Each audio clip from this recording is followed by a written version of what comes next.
जय हिंद दोस्तों, स्वागत है आप सभी का आपके अपने परिवार द लॉजिकल साइंस में। मैं हूं आलोक सिंह आतिश और आज के इस वीडियो सेशन में हम लोग डिस्कस करने वाले हैं बिहार पुलिस कांस्टेबल साइंस के दूसरे क्लास की। जी हाँ दोस्तों, इससे पीछे के वीडियो सेशन में हम लोगों ने बिहार पुलिस कांस्टेबल साइंस का पहला क्लास देखा था, जहां पे हम लोगों ने 20 महत्वपूर्ण क्वेश्चन को डिस्कस करा था। दोस्तों आज के इस वीडियो सेशन में भी हम लोग वैसे ही कुछ और 20 महत्वपूर्ण क्वेश्चन को डिस्कस कर रहे होंगे, जो आपके आगामी बिहार पुलिस कांस्टेबल परीक्षा के लिए बहुत ही उपयोगी होगा। साथ ही आपकी जानकारी के लिए बताना चाहूंगा कि आज के इस सेशन का जो भी क्वेश्चन है उसका पीडीएफ आपको कहाँ मिलेगा, ये हमारे टेलीग्राम ग्रुप से मिल जाएगा, जिसका लिंक इस वीडियो के नीचे डिस्क्रिप्शन में दिया हुआ है। आप वहां से जाकर के पीडीएफ को एक्सेस कर सकते हैं। बहरहाल आइए अपने सेशन की शुरुआत करते हैं और चलते हैं पहले क्वेश्चन की तरफ। मेरे मित्र, आपका जो पहला क्वेश्चन है आज के इस सेशन का, क्वेश्चन नंबर 1, आपसे क्या पूछा जा रहा है? आपसे पूछा जा रहा है कि श्वेत प्रकाश की एक किरण कांच के प्रिज्म पर आपतित होती है, वह प्रकाश वर्ण जो कांच के प्रिज्म से गुजरने पर अधिकतम विचलित होता है। ऑप्शन है बैगनी, दूसरा ऑप्शन है लाल, तीसरा ऑप्शन है हरा और चौथा ऑप्शन है नीला। मेरे मित्र, आपसे ये कहा जा रहा है कि श्वेत प्रकाश जो है, मान लीजिए कि ये आपका क्या है, कोई प्रिज्म है और इससे जब व्हाइट लाइट पास करवाई जाती है, यानी कि श्वेत प्रकाश पास करवाया जाता है, तो आप सभी को मालूम है ये जो व्हाइट लाइट है ये क्या होता है? तो सर ये अपने 7 अवयवी रंगों में टूट जाता है। क्या होता है? 7 अवयवी रंगों में टूट जाता है। और इस घटना को हम लोग क्या कहते हैं? आप सभी कहते हैं कि गुरुजी ये घटना जो है वो हमारा प्रकाश का वर्ण विक्षेपण कहलाता है। क्या कहलाता है? प्रकाश का वर्ण विक्षेपण कहलाता है, यानी कि डिस्पर्सन ऑफ लाइट कहलाता है। मेरे मित्र, आपसे यह कहा जा रहा है कि वह प्रकाश वर्ण जो कांच के प्रिज्म से गुजरने पर अधिकतम विचलित होता है, यानी कि इस प्रिज्म से गुजरेगा तो सबसे ज्यादा डेविएट होगा, वो कौन सा आपका कलर होगा? आप सभी कहेंगे कि गुरुजी चूंकि व्हाइट लाइट जब पास करती है तो ये 7 रंगों में टूटती है। और मेरे मित्र, आप सभी ध्यान में रखना कि जो ये 7 रंग में टूटती है वो 7 रंग आपका कौन कौन सा होता है? तो आप सभी ध्यान देंगे सर, आप सभी ध्यान देंगे इस डायग्राम पे। क्या देख रहे हैं यहाँ पे कि जो आपका 7 रंग है उसमें आपका रेड है, ऑरेंज है, येलो है, ग्रीन है, ब्लू है और इंडिगो है और फिर वायलेट है। मेरे मित्र, आप सभी ध्यान में रखेंगे कि इस 7 रंग को आप एक ट्रिक के माध्यम से याद रख सकते हैं, और वो ट्रिक क्या है? विवग्योर। क्या है सर? विवग्योर। यानी कि जब भी आपका श्वेत प्रकाश किसी प्रिज्म से गुजरेगा और गुजरने के उपरांत जो वो 7 रंगों में डिवाइड होगा, वो 7 रंग कौन कौन से होंगे?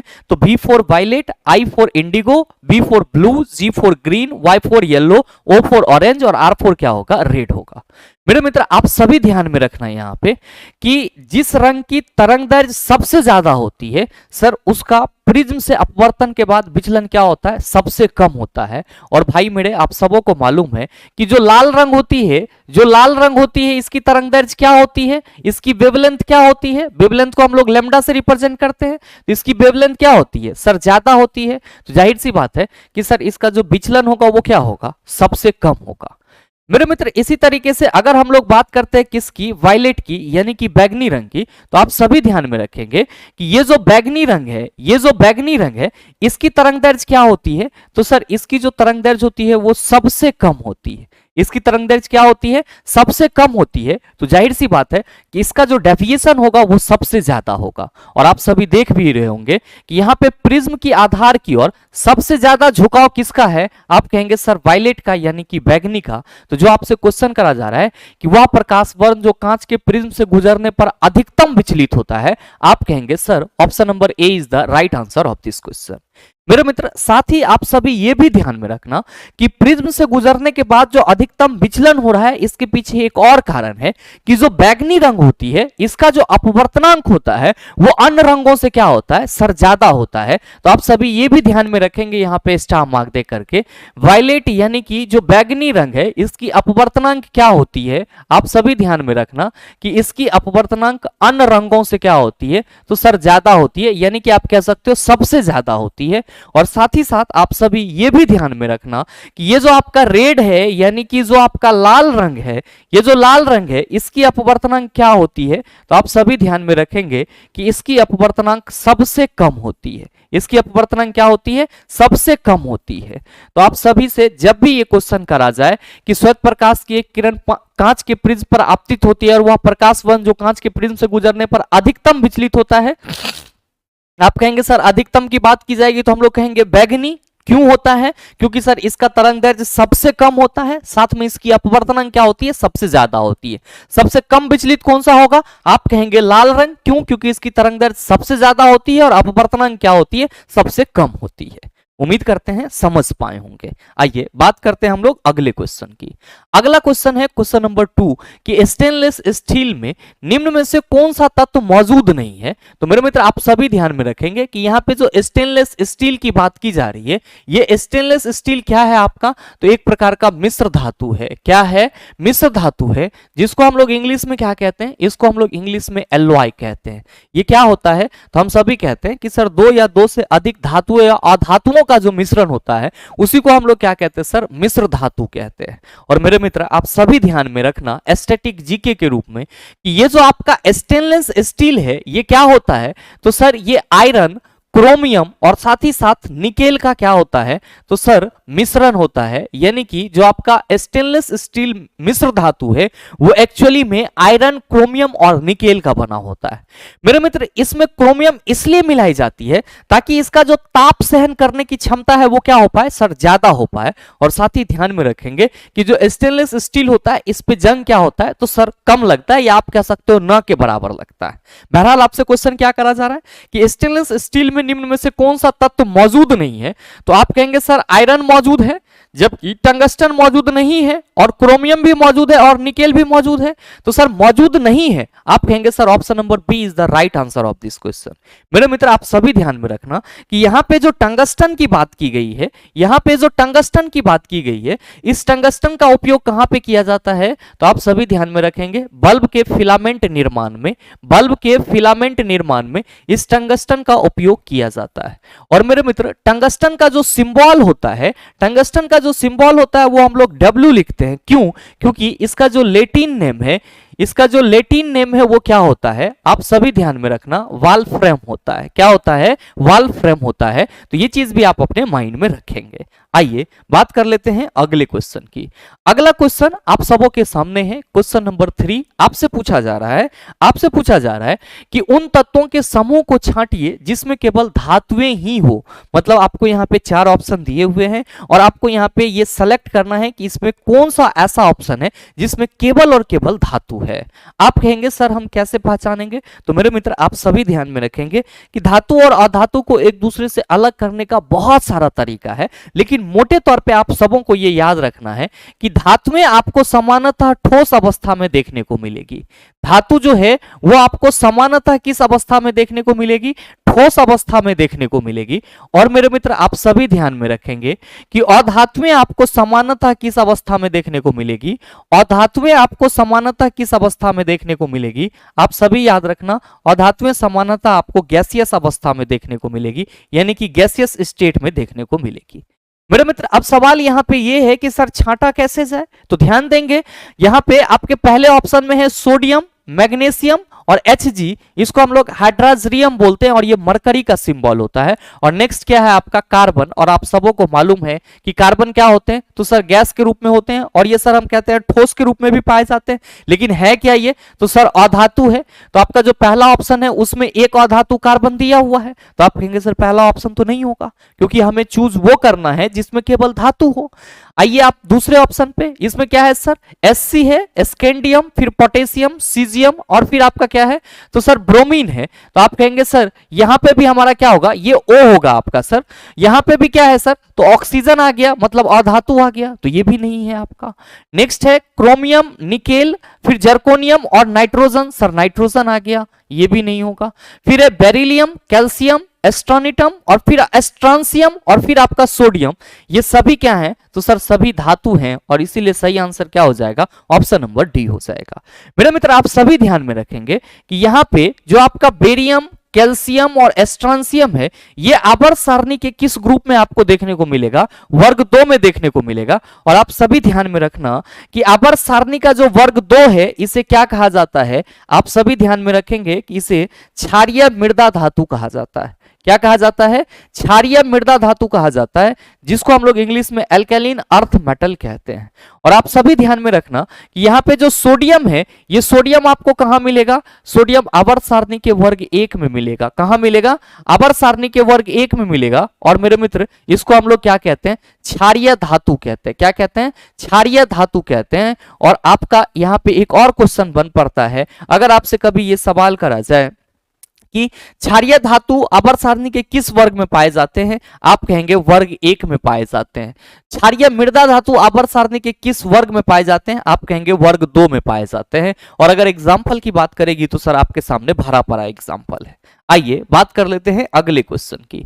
अगला क्वेश्चन बड़ा ही सरल सा कि भार का एसआई मात्रक होता है। मेरे मित्र, आप सभी क्या कहते हो कि गुरुजी भार के लिए फॉर्मूला हम लोग W = mg लिखते हैं, जहां पे m क्या है? मास। तो हम लोग इसके लिए क्या लिखते हैं सर? kg। और g क्या है सर? Gravitational acceleration. यूनिट क्या होगा सर? मीटर पर सेकंड स्क्वायर।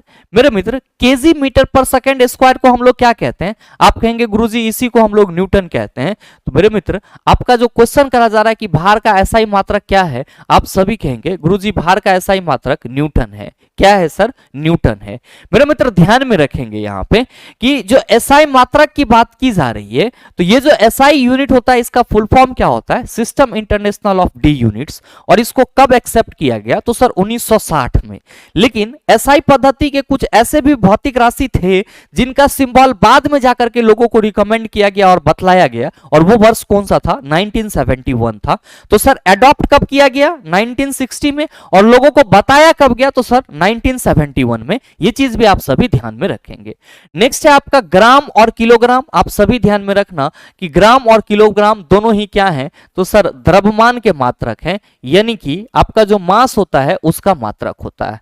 अच्छा, यहां पे है सर डायन। तो आप सभी ध्यान में रखेंगे कि अगर हम लोग बल के सीजीएस यूनिट की बात करेंगे, बल के सीजीएस यूनिट की बात करेंगे, तो हम सभी क्या कहेंगे कि गुरुजी बल का जो सीजीएस यूनिट होता है वो डायन होता है। क्या होता है? डाइन होता है। और मेरे मित्र, आप सभी ध्यान में रखना कि किसी भी वस्तु का जो भार होता है वो किस पे डिपेंड करता है? तो सर उस वस्तु के द्रव्यमान और साथ ही साथ गुरुत्वीय त्वरण पे डिपेंड करता है। अमूमन हम सभी कहते हैं कि गुरुजी द्रव्यमान तो निश्चित होता है, तो हम लोग धड़ल्ले से ये पढ़ रहे होते हैं कि भार जो है वो गुरुत्वीय त्वरण पर डिपेंड करता है। और मेरे मित्र, आप सभी ध्यान में रखना, चंद्रमा पे किसी भी वस्तु का भार क्या होगा? तो पृथ्वी के भार का 1/6, क्योंकि चंद्रमा पे गुरुत्वीय त्वरण क्या होता है? पृथ्वी के गुरुत्वीय त्वरण का 1/6 होता है। आइए बात कर लेते हैं अगले क्वेश्चन की। अगला क्वेश्चन है क्वेश्चन नंबर 5 कि निम्नलिखित में से कौन से वृक्ष में अपस्थानिक एडवेंट्रियस मूल पाई जाती है? नीम वृक्ष, आम वृक्ष, चिनार, बरगद। मेरे मित्र, आप सभी ध्यान में रखेंगे कि यहाँ पे जो अपस्थानिक जड़ की बात की गई है, अपस्थानिक मूल की बात की गई है, ये किस प्रकार के मूल होते हैं, किस प्रकार के जड़ होते हैं? तो आप सभी ये चीज हमेशा ध्यान में रखेंगे कि ये वैसे जड़ होते हैं जो पौधे के किसी भी भाग से निकल सकते हैं, और आप कह सकते हो कि प्रायः ये पौधे के तना से निकलता है। और मेरे मित्र, अगर हम लोग यहाँ पे जड़ के प्रकार की बात करें, अगर हम लोग यहाँ पे जड़ के प्रकार की बात करें, तो आप सभी थोड़ा सा इस डायग्राम पे गौर फरमाएंगे। आप सभी ध्यान में रखेंगे कि अगर हम लोग टाइप ऑफ रूट की बात करते हैं, तो पहला आपका टेप रूट हो जाता है, जिसको हम लोग क्या कहते हैं? मूसल जड़ कहते हैं। और दूसरा आपका एडवेंटियस रूट हो जाता है, जिसको हम लोग अपस्थानिक जड़ कहते हैं। क्या देख रहे हैं कि ये जड़ तो आपको यहाँ पे दिखाई पड़ ही रहा है, साथ में सर इसका जो अलग भाग है वो वहां से भी आपको क्या दिखाई पड़ रहा है सर? तो सर जड़ दिखाई पड़ रहा है। मतलब क्या कि पौधे के मूलांकुर को छोड़ करके ध्यान में रखेंगे कि जो बीज होता है उसके दो पार्ट होते हैं, एक मूलांकुर जो जड़ बनता है डेवलप होकर के, और दूसरा प्रांकुर जो तना बनाता है। तो जो आपका मतलब जड़ होता है वो अगर पौधे के मूलांकुर को छोड़ के बाकी पौधे के अन्य भाग से निकल रहा होता है, तो उस प्रकार के जड़ को ही हम लोग क्या कहते हैं? अपस्थानिक जड़ कहते हैं। और मेरे मित्र, आप सभी ध्यान में रखेंगे कि अपस्थानिक जड़ जो होता है इसको हम लोग फाइब्रस रूट, फॉलियर रूट और ट्रू एडवेंटियस, जिसमें आप क्या देख रहे हैं? तो सर तना से ही डायरेक्ट निकल रहा है। और मेरे मित्र, आप सबों को ये डायग्राम देख करके याद आ रहा होगा ये एक्चुअली में किसका जड़ है? आप कहेंगे बांस के पेड़ का जड़ है। तो बांस के पेड़ का जो जड़ होता है वो क्या होता है सर? अपस्थानिक एडवेंटियस रूट होता है। साथ ही आप सभी ध्यान में रखेंगे कि बरगद के पेड़ से भी क्या होता है सर? तो उसके तना से जड़ निकलता है। इसीलिए जो आपका बरगद होता है सर, उसमें कौन से जड़ पाए जाते हैं? आप कहेंगे अपस्थानिक जड़। तो सही आंसर क्या हो जाएगा? ऑप्शन नंबर डी हो जाएगा। आइए बात कर लेते हैं अगले क्वेश्चन की। अगला क्वेश्चन, क्वेश्चन नंबर 6 कि ब्रेल पद्धति में बिंदुकित पैटर्न की संख्या कितनी होती है। मेरे मित्र, ब्रेल पद्धति क्या है? तो ये वैसा सिस्टम है जो ब्लाइंड हो जाते हैं पर्सन, अंधे हो जाते हैं, उनको पढ़ने लिखने के लिए आप कह सकते हो एक बहुत ही उपयोगी पद्धति है। और आप सभी ध्यान में रखेंगे कि ब्रेल लिपि में अंधे लोगों को पढ़ने के लिए जो सिस्टम होता है उसमें टोटल 63 क्या होते हैं सर? डॉट्स होते हैं। क्या होते हैं सर? 63 पैटर्न होते हैं। और मेरे मित्र आप सभी ध्यान में रखेंगे कि प्रत्येक पैटर्न जो है वो ऊर्ध्वाधर होता है और उसमें 2 लाइन बनी हुई रहती है और थोड़ा सा उभरा हुआ रहता है, ताकि अंधे व्यक्ति उसको छू करके उसके उभार से पता लगा पाए कि उसे क्या पढ़ना है और क्या लिखना है। तो आप कहेंगे सर जब आप ये कह रहे हैं कि ब्रेल पद्धति में बिंदुकित पैटर्न की संख्या 63 होती है तो सही आंसर ऑप्शन नंबर सी हो जाएगा। बिल्कुल आपके मन में आ रहा होगा कि गुरुजी आप बताओ कि ये कंसेप्ट आपने कहां से पढ़ा? तो चला जी, ये कंसेप्ट जो है आपका वो एनसीईआरटी का हिस्सा है और यहां पे मैंने उस हिस्से को सर रख दिया है ताकि आप सबों को कोई दिक्कत ना हो। ध्यान देंगे यहां पे क्या लिखा हुआ है कि ब्रेल पद्धति में 63 बिंदुकित पैटर्न अथवा छापे हैं। प्रत्येक छाप एक अक्षर, अक्षरों के समुच्चय, समान शब्द अथवा व्याकरणिक चिन्हों को प्रदर्शित करता है। ब्रेल सिस्टम में क्या है? तो सर टोटल 63 बिंदुकित पैटर्न है और प्रत्येक पैटर्न किसको कर रहा है सर? सुनिश्चित एक अक्षर को, अक्षरों के समुच्चय को, समान शब्द को और व्याकरणिक चिन्ह यानी कि ग्रामेटिकल जो आपका चिन्ह होता है, जैसे कि कोमा हो गया, विराम हो गया, पोस्ट ऑफिस हो गया, या फिर इस तरह के जो कुछ भी चिन्ह होते हैं सर उसको रिप्रेजेंट किया जाता है। और ध्यान में रखेंगे कि प्रत्येक पंक्ति में 3 बिंदु होते हैं और बिंदुओं को ऊर्ध्वाधर पंक्तियों के 2 कक्षों में व्यवस्थित किया जाता है। जैसे कि सी लिखना है तो ऊपर वाला दोनों डॉट हमारा क्या होगा? गोल गोल, और नीचे सर ये इस तरह से। तो 2 पंक्ति होते हैं और प्रत्येक पंक्ति में क्या होते हैं सर? 3 बिंदु होते हैं। अगर ए लिखना है तो हम लोग कुछ इस तरीके से लिख सकते हैं, अगर टी लिखना है तो हम लोग कुछ इस तरीके से लिख सकते हैं और ये क्या हो जाएगा? तो गुरुजी ये CAT कैट हो जाएगा।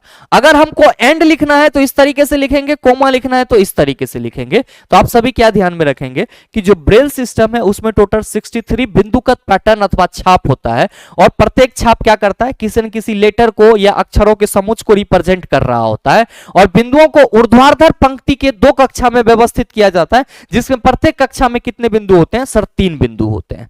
साथ ही मेरे मित्र आप सभी ध्यान में रखेंगे कि ये जो बिंदु होता है इसमें कुछ उभार दिया जाता है ताकि जो अंधे व्यक्ति हैं वो इसको क्या करे? तो सर इस उभार को छू करके, स्पर्श करके वो पता लगा पाए कि आखिर हमें ग्रामेटिकली इस उभार के लिए क्या सिखाया गया है और इस हिसाब से अंधे व्यक्ति भी क्या कर सकते हैं सर? पढ़ लिख सकते हैं।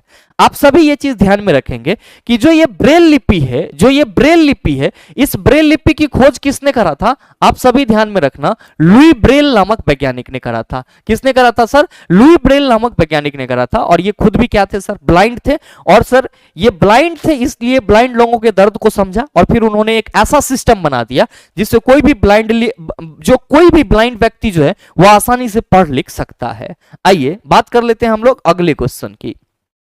अगला क्वेश्चन है कि रासायनिक परिवर्तन के साथ होते हैं नए प्रकार के पदार्थ का निर्माण, निकाय की एंथैल्पी में परिवर्तन, पदार्थ के रासायनिक गुणों में परिवर्तन, उपयुक्त सभी। मेरे मित्र आप सभी ध्यान में रखेंगे कि अगर हम लोग बात करते हैं किसकी? फिजिकल चेंज की, तो हम लोग कहते हैं कि सर ये वैसा परिवर्तन होता है जिसमें जो हमारा मूल पदार्थ है वो परिवर्तित होने के बाद पुनः अपने प्रारंभिक अवस्था में लौट आता है।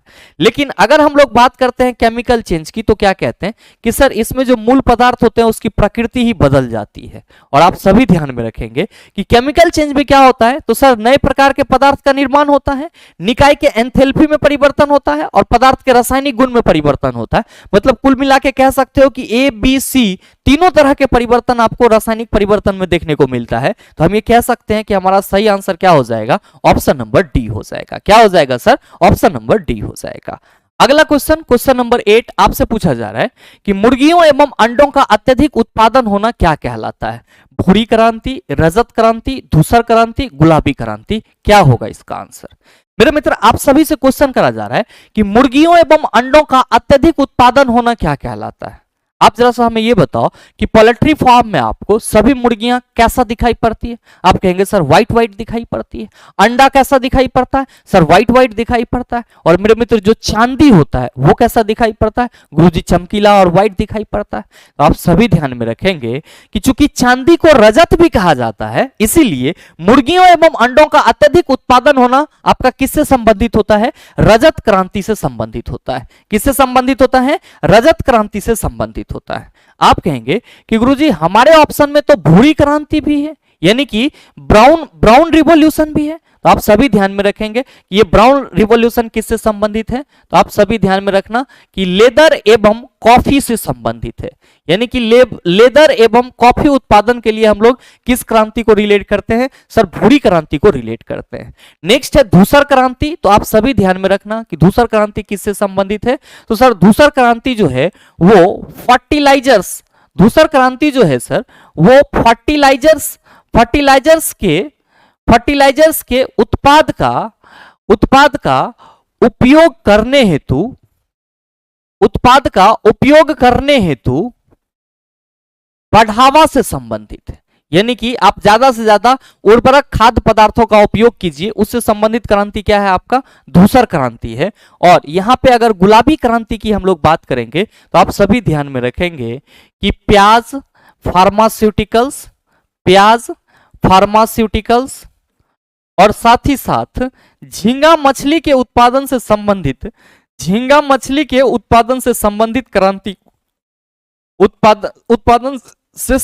क्रांति को हम लोग किससे जोड़ के देखते हैं? गुलाबी क्रांति यानी कि पिंक क्रांति से जोड़ करके, पिंक रिवॉल्यूशन से जोड़ करके देखते हैं। आइए बात करते हैं हम लोग अगले क्वेश्चन की। अगला क्वेश्चन नंबर 9 कि गन मेटल किसका मिश्र धातु है?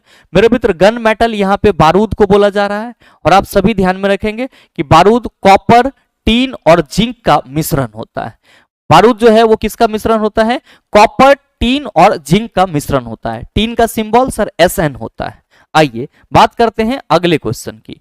अगला क्वेश्चन नंबर 10 कि पंछियों में तेल अथवा पिन ग्रंथि किस भाग में पाया जाता है? तो मेरे मित्र आप सभी ध्यान में रखेंगे और आप सबों ने देखा भी होगा कि पक्षी का जो चोंच होता है वो बहुत ज्यादा आपको लगेगा पोछा हुआ है, मतलब क्या कि वो अभी अभी कहीं से उसको धो करके आया है। और आप देखते होंगे कि सर पक्षी जो है वो बार बार अपने पंख में इस तरह से चोंच मारते रहता है। इसके पीछे रीजन है कि वो सर अपने बॉडी को सर तैलीय बना रहा होता है। और पक्षी के पूंछ के आधार में क्या होता है? तो सर ये तेल अथवा पिन ग्रंथि पाई जाती है, जो इसके चोंच को क्या रखता है? सर मुलायम रखता है, यानी कि पिनियल ग्रंथि से जो होने वाला स्राव होता है वो इसके चोंच को क्या करता है? सर मुलायम रखता है। और साथ ही साथ इसके पूरे बॉडी को भी क्या करता है? सर सॉफ्ट रखता है। तो आपके ऑप्शन में जो दिया गया है पूरे शरीर पर, आप कहेंगे सर नहीं होगा, पंख पे भी नहीं होगा, पूंछ के आधार भाग पर। तो सही आंसर क्या हो जाएगा? ऑप्शन नंबर सी हो जाएगा। मेरे मित्र आप सभी ध्यान में रखना कि ये जो पक्षी होते हैं ये किस संघ के अंतर्गत आते हैं या किस वर्ग के अंतर्गत आते हैं? आप सभी ध्यान में रखेंगे ये सभी जितने भी पक्षी होते हैं वे सब के सब एवीज वर्ग के अंतर्गत आते हैं। किसके अंतर्गत आते हैं? एवीज के अंतर्गत आते हैं। नेक्स्ट क्वेश्चन आपके सामने है क्वेश्चन नंबर 11 कि वह पादप जिसमें बीज फलों के भीतर होता है। मेरे मित्र आप सभी ध्यान में रखेंगे कि वैसा पादप जिसमें बीज फलों के भीतर होता है उसको हम लोग क्या कहते हैं? सर उसको हम लोग आवृत बीजी कहते हैं। क्या कहते हैं? आवृत बीजी कहते हैं। और मेरे मित्र इसी को हम लोग इंग्लिश में क्या कहते हैं? इसी को हम लोग इंग्लिश में एंजियोस्पर्म कहते हैं। क्या कहते हैं? एंजियोस्पर्म कहते हैं। तो सही आंसर कौन लेके जाएगा? सर ऑप्शन नंबर ए लेके जाएगा। मेरे मित्र आप सभी ध्यान में रखना कि अगर हम लोग बात करते हैं प्लांट के कैटेगरी की, तो मोटे तौर पे हम लोग प्लांट को दो सब कैटेगरी में डिवाइड करते हैं, जिसमें आपका पहला क्या आ जाता है? क्रिप्टोगेम्स आ जाता है। पहला क्या आ जाता है सर? क्रिप्टोगेम्स। और दूसरा आपका क्या आ जाता है? फेनेरोगेम्स आ जाता है। और मेरे मित्र आप सभी ध्यान में रखेंगे कि इस क्रिप्टोगेम्स के अंतर्गत कौन कौन आ जाते हैं? तो आप सभी ध्यान में रखेंगे कि जो थैलोफाइटा है, साथ ही साथ जो पेट्रिडोफाइटा या आप कह सकते हो टेरिडोफाइटा है, और साथ ही साथ जो ब्रायोफाइटा है, ये सब के सब किसके अंतर्गत आते हैं? क्रिप्टोगेम्स के अंतर्गत आ जाते हैं। जबकि अगर हम लोग फेनेरोगेम्स की बात करते हैं तो इसके अंतर्गत कौन आ जाता है? तो सर इसके अंतर्गत जिम्नोस्पर्म, और साथ ही साथ एंजियोस्पर्म नामक जो प्लांट होते हैं या एंजियोस्पर्म ग्रुप के जो पौधे होते हैं वो आ जाते हैं। आप सभी ध्यान में रखेंगे कि एंजियोस्पर्म जो पौधे होते हैं इसमें बीज फलों के भीतर होता है, जबकि जिम्नोस्पर्म जो पौधे होते हैं ये क्या कहलाते हैं, आप सभी ध्यान में रखेंगे, ये नग्न बीजी कहलाते हैं। क्यों? क्योंकि इसका जो बीज होता है वो ढका हुआ नहीं रहता है।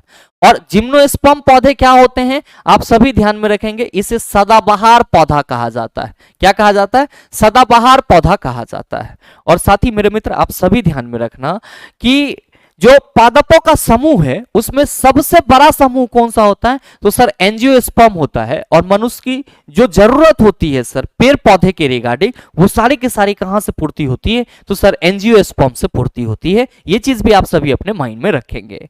नेक्स्ट क्वेश्चन नंबर 12 आपसे पूछा जा रहा है कि जब कोई वस्तु मुक्त रूप से पृथ्वी की ओर गिरती है तो उसकी कुल ऊर्जा, आप सभी ध्यान में रखना, नियत रहती है। कोई भी वस्तु आपका पृथ्वी पर गिरेगी तो सर उसकी जो टोटल एनर्जी होगी वो हमेशा क्या होगी, कांस्टेंट होगी। और मेरे मित्र आप सभी ध्यान में रखना कि मुक्त रूप से गिरने का क्या मतलब होता है, तो हम सभी कहते हैं कि गुरुजी अगर कोई वस्तु ऊपर से नीचे गिर रहा हो और उस पे गुरुत्वाकर्षण बल के अलावा और कोई बल कार्य नहीं कर रहा हो तो वस्तु को मुक्त रूप में गिरना माना जाता है। तो मेरे ख्याल से क्वेश्चन को आप सभी समझ पाए होंगे। नेक्स्ट क्वेश्चन नंबर 3 बड़ा ही सरल सा, 13 निम्न में से कौन सा एक रूपांतरित तना है। आप कहेंगे सर आलू जो है वो रूपांतरित तना है, जबकि गाजर, शकरकंद, मूली जो है ये क्या है, आप कहेंगे सर रूपांतरित जड़ के रूप में देखा जाता है इसको। नेक्स्ट है कि बल का बीमीय सूत्र क्या होगा, mLT⁻²। क्या होगा सर, mLT⁻²। आप कहेंगे सर आपको तो याद है, मेरे मित्र आपको भी याद हो जाएगा। F इक्वल टू क्या होता है फॉर्मूला, ma। याद रखिएगा विमीय सूत्र बनाने के लिए हम लोग m, l और t का उपयोग करते हैं। m for mass, l for length, t for time आपका। और यहाँ पे m जो है वो किसको बता रहा है, आप कहेंगे सर मास को बता रहा है। तो चलिए m के लिए हम m लिख दिए।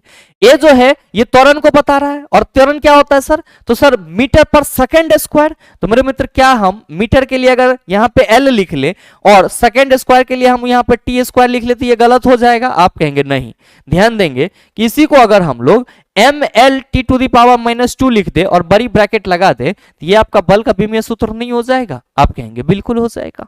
आइए बात कर लेते हैं अगले क्वेश्चन की। अगला क्वेश्चन है क्वेश्चन नंबर 15। अंतःश्वसन तभी होता है जब वायुमंडलीय दाब से फेफड़ों का दाब क्या होता है सर, कम होता है, और निःश्वसन होगा तो क्या होगा, फेफड़ों का दाब अधिक होगा। आइए अगला क्वेश्चन आपके सामने है कि सरल आवर्त गति करते हुए किसी पिंड की स्थितिज ऊर्जा अधिकतम होती है जब विस्थापन 0 होगा। स्टैटिक जीके के रूप में सर इस क्वेश्चन को याद रखेंगे, इसमें और कोई कंसेप्ट नहीं है। और साथ ही ये जो क्वेश्चन है सर ये भी आपका स्टैटिक जीके के रूप में ही है, तो सर इसको आप स्टैटिक जीके के रूप में ही याद रखेंगे।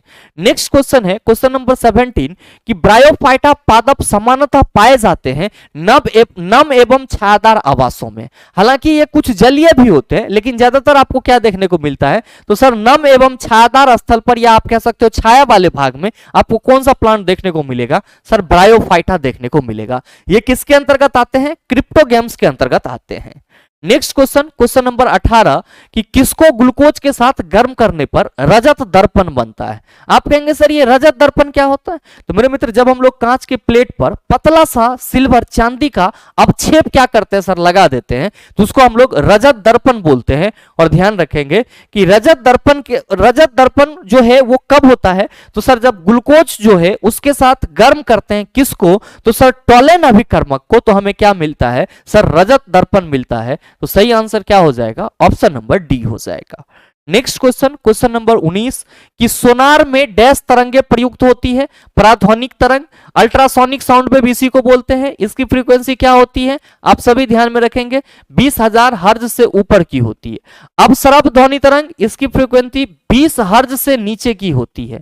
जबकि अगर हम लोग रेडियो वेव की बात करते हैं तो सर जो रेडियो वेव होता है ये दो तरह के होते हैं, शॉर्ट रेडियो वेव और लॉन्ग रेडियो वेव। और जो आपका श्रव्य ध्वनि तरंग होता है इसकी फ्रीक्वेंसी कितनी होती है, तो सर 20 हर्ज से 20,000 हर्ज के बीच होती है। कितनी होती है, 20 हर्ज से 20,000 हर्ज के बीच होती है। ध्यान में रखेंगे कि जो आपका सोनार है इसका फुल फॉर्म क्या होता है, सोनार का फुल फॉर्म होता है sound navigation and ranging.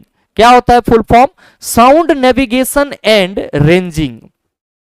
Sound navigation and ranging. और ये किस सिद्धांत पे काम करता है? तो सर ध्वनि के परावर्तन सिद्धांत पे कार्य करता है। इसका उपयोग कहां पे किया जाता है? सर समुद्र की गहराई को मापने के लिए और साथ ही साथ समुद्र में किसी भी वस्तु को खोजने के लिए हम लोग किसका उपयोग करते हैं? सर सोनार का उपयोग करते हैं। आइए बात करते हैं हम लोग अगले क्वेश्चन की।